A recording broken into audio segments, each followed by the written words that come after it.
Okay, welcome to a little video for this Mini 3, and it's got the box and a case and a spare battery, so it's like new really.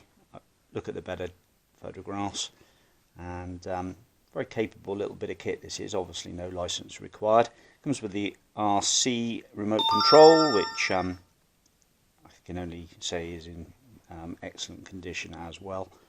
The drone is unbound, so it's not actually attached to anyone's account, so you can swap over bits and bobs, controller to another drone and drone to another controller, that sort of thing.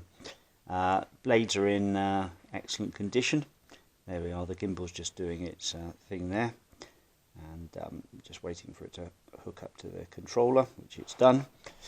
And if you're new to drones, just always have a look at YouTube tutorials, but at the end of the day it's relatively easy to fly. Well, no GPS inside.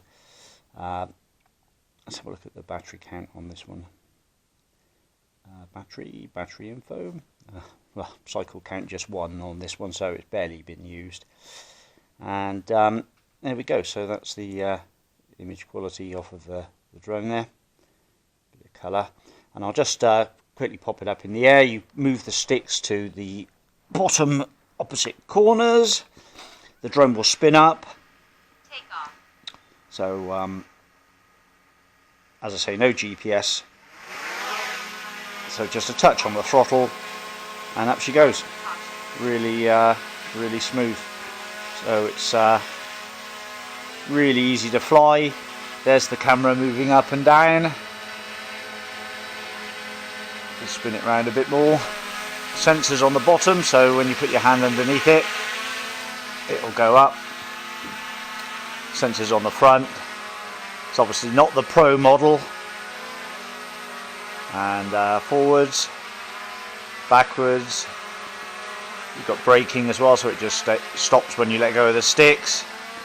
And then enjoy your whatever you're going to shoot, or just land it. There we go. That's it. Thanks for watching.